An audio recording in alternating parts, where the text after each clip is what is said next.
Buenas tardes, mi nombre es Marlene Martín Rico y bueno, pues vamos a realizar el análisis de esta carpeta de investigación que es iniciada por tentativa de homicidio calificado.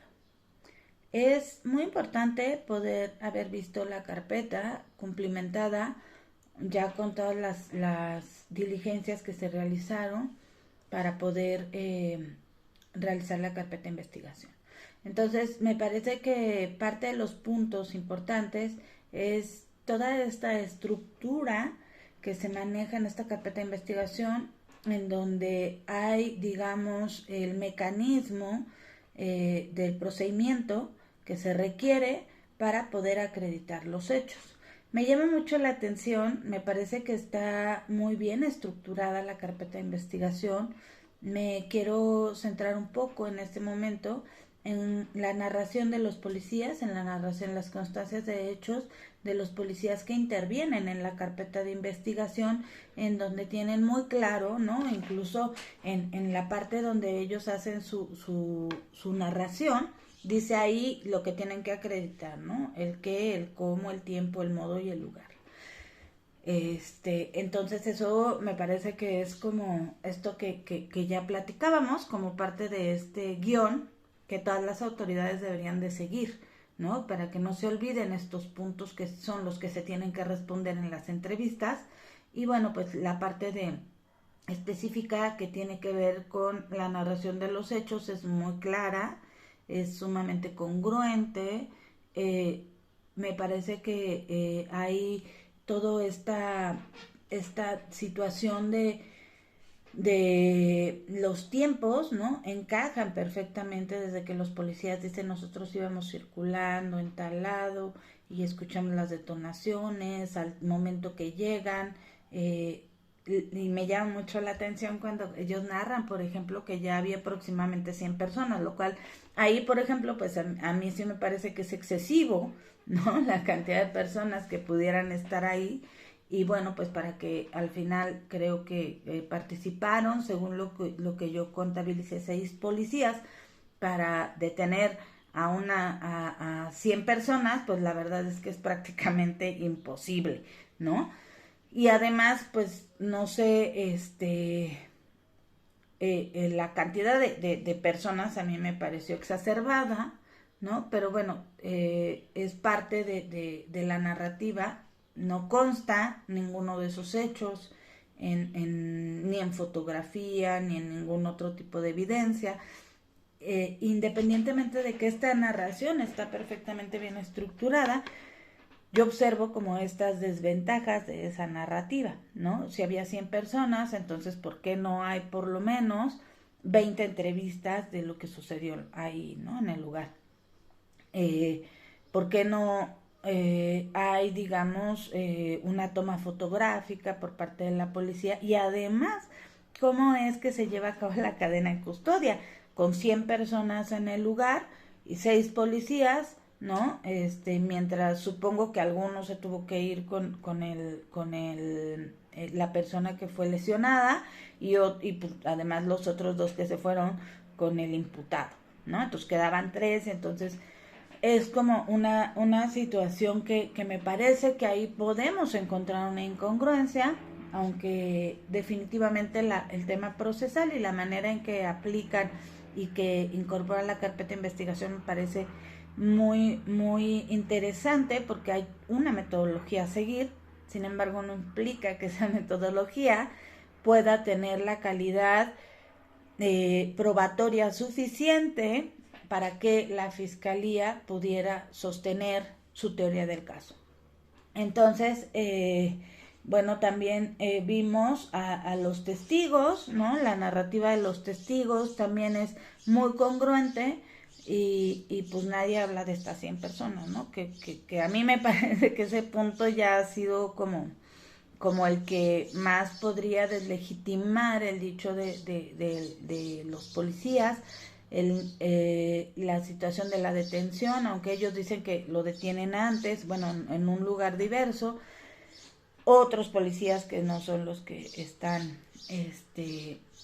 los que dan parte a la persona que fue agredida, ¿no? Entonces, sin embargo, estos otros policías llegan ahí también, ¿no? Entonces sí me parece que hay como muchas inconsistencias en esta narración de hechos, y me parece que debemos de enfocar mucho en la capacitación de los policías para que puedan buscar cómo incorporar sus propias entrevistas o sus propias declaraciones a la carpeta de investigación, y que estas no suenen como descabelladas o que pierdan, digamos, porque por una situación así, pues se puede perder toda la credibilidad de toda la declaración, ¿no? Entonces, me parece que será muy importante acotar esos temas. Por otro lado, también noto que en el rastreo de huellas, indicios, la toma de fotos, el croquis de localización,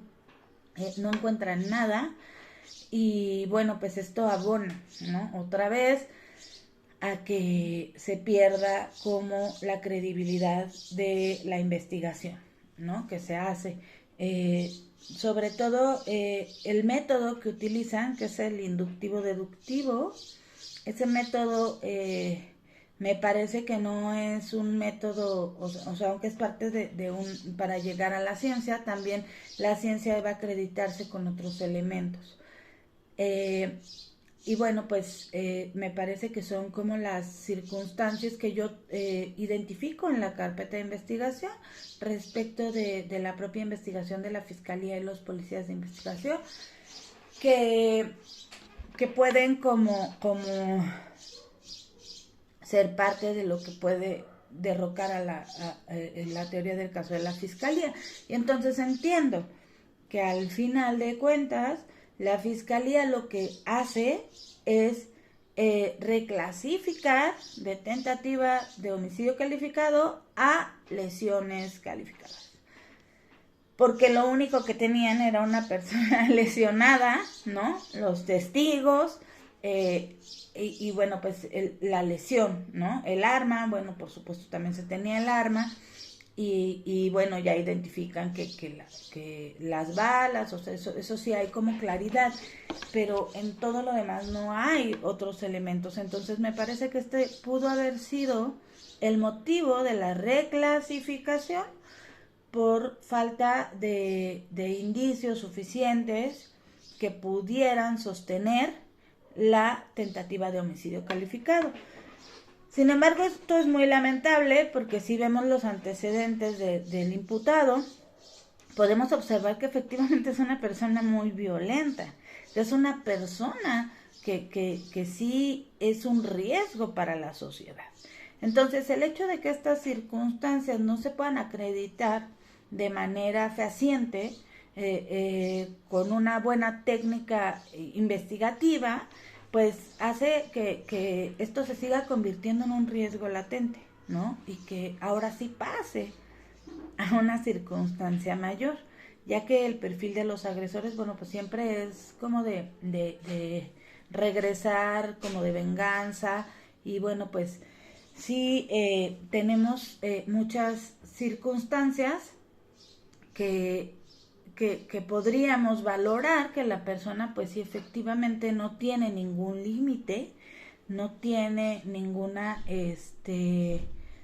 capacidad para autodeterminarse, sino que actúa de una manera agresiva, ¿no? Y así lo refieren las demás personas, ¿no? Y bueno, pues al grado de tener un arma, detonarla 2 veces, pues sí me parece que fue una situación muy grave que se dejó pasar por la falta de una investigación exhaustiva, de la generación de cadena de custodia, de mucho más levantamiento de entrevistas, porque si bien es obvio que pues, probablemente no habían las 100 personas que señalan los policías, pero sí podría haber habido por lo menos 10 personas más, ¿no? Y esas entrevistas pudieron haber sido recabadas en ese momento, posteriormente las personas citadas, lo cual no sucede.